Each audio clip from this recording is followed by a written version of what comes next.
Hello guys, ഇന്ന് നമ്മുടെ content നമ്മളെങ്ങനെ നമ്മുടെ ക്രഷിനെ വളയ്ക്കും. നമുക്ക് ഇന്ന് നമ്മളുടെ ചർച്ചയ്ക്കുള്ളത് മുമ്മൂസ്, തുമ്പി. നമുക്ക് ഇവരുടെ അഭിപ്രായങ്ങൾ തിരക്കാം.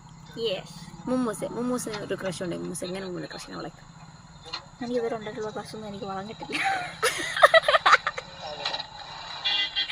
അങ്ങനെ പറയാ ഒന്നുമല്ല. വെട്ടു അതൊന്നും കാണിക്കല്ലേ. തുമ്പിയുടെ തുമ്പിയുടെ ഞാൻ വളയ്ക്കാൻ ശ്രമിച്ചിട്ടില്ല. ഞാനും അതേ ഡയലോഗ് തന്നെ. അവള് പറഞ്ഞത് അവള് വളയ്ക്കാൻ നോക്കിയൊന്നും വളഞ്ഞിട്ടില്ലെന്നാ ശ്രമിച്ചിട്ടില്ല. എന്നാ നീ ശ്രമിക്കണ്ട. ഇപ്പൊ വളയ്ക്കാൻ ശ്രമിക്കുന്നവർക്ക് എന്ത് ഉപദേശം കൊടുക്കുക? എന്താ ഇങ്ങനെ ആയിരിക്കും വളയ്ക്കുക? നമ്മളങ്ങ് സിംഗിൾ ആയിട്ട് നടക്കുക. ഇനി ക്രഷിനെ വളയ്ക്കാനുള്ള ഐഡിയ നമ്മൾ അവരുടെ ഫ്രണ്ട് ആവുക. ഞാൻ പറയാം, എനിക്ക് എക്സ്പീരിയൻസ് അല്ല. ഓക്കെ, 10-21 വയസ്സുള്ള തുമ്പിക്ക് എക്സ്പീരിയൻസ് ഇല്ല. പക്ഷെ 14 വയസ്സുള്ള മുമ്മൂസ് 15 വയസ്സുള്ള മുമ്മൂന് എക്സ്പീരിയൻസ് ഉണ്ടെന്ന് നമുക്ക് ചോദിക്കാം. എക്സ്പീരിയൻസ് അല്ല, എന്നാലും ഞാൻ പറയാം. ഞാൻ ക്രഷ് അടിക്കുന്നവന്മാര് ചിലരൊക്കെ എന്നെ ക്രഷ് അടിക്കുമ്പോഴത്തേക്ക് പിന്നെ എനിക്ക് സംഭവം പറയാം. അത് ഈ ക്രഷ് എന്നുള്ള പേര് നമ്മൾ 10-20 വയസ്സായപ്പോഴാണ് ഇന്ന്. ന്യായമാണ്. പറയട്ടെ, അതല്ല, നമുക്കിപ്പോ ഒരാളുടെ ക്രഷ് ഉണ്ടെങ്കിൽ നമ്മൾ അയാളായിട്ട് ഫ്രണ്ട് ആവുക. ഓക്കെ, ആദ്യം നമ്മൾ ക്ലോസ് ആയി പിന്നെ ഫ്രണ്ട് ആവുക. എന്നിട്ട് അവരുടെ ഇഷ്ടങ്ങൾ അറിയുക.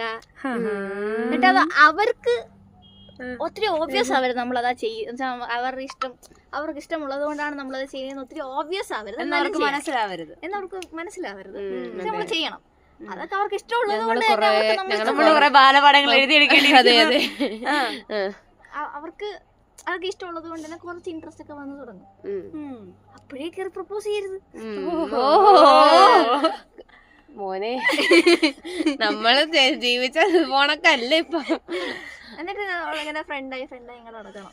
നമ്മുടെ അമ്മമാര് നമ്മളെ അടുത്ത് പറയും, നിങ്ങള് വളർന്നതും ജീവിച്ചതും പോലെ അല്ല ഞങ്ങളുടെ ജീവിതം. ഇതിപ്പോ നമുക്ക് പറയാം നമ്മുടെ മക്കളോട്.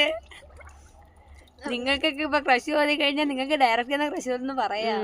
നമുക്ക് ക്രഷ് ഇല്ലേ? 14 വയസ്സ് ഞാനവിടെ പാത്രി പൊളിക്കും പിള്ളേരുടെ കൂടെ. ഇപ്പഴും കളിക്കുവാണേ. എന്നിട്ട് അങ്ങനെ നമ്മളങ്ങനെ ഫ്രണ്ടായിട്ട് നടക്കുക.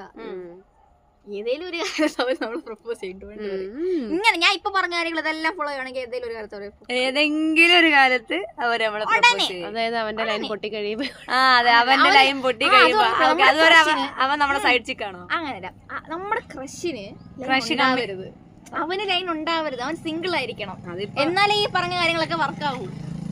ഓക്കെ ഗൈസ്, ഇന്നത്തേക്കുള്ളതായി തൃപ്തിയായി. ഞങ്ങളുടെ വയറ് നിറഞ്ഞു. ഒരു കണ്ടന്റ് മാത്രമേ ഞങ്ങൾ ചോദിച്ചുള്ളൂ. അവളെ ഞങ്ങൾക്ക് ഒരു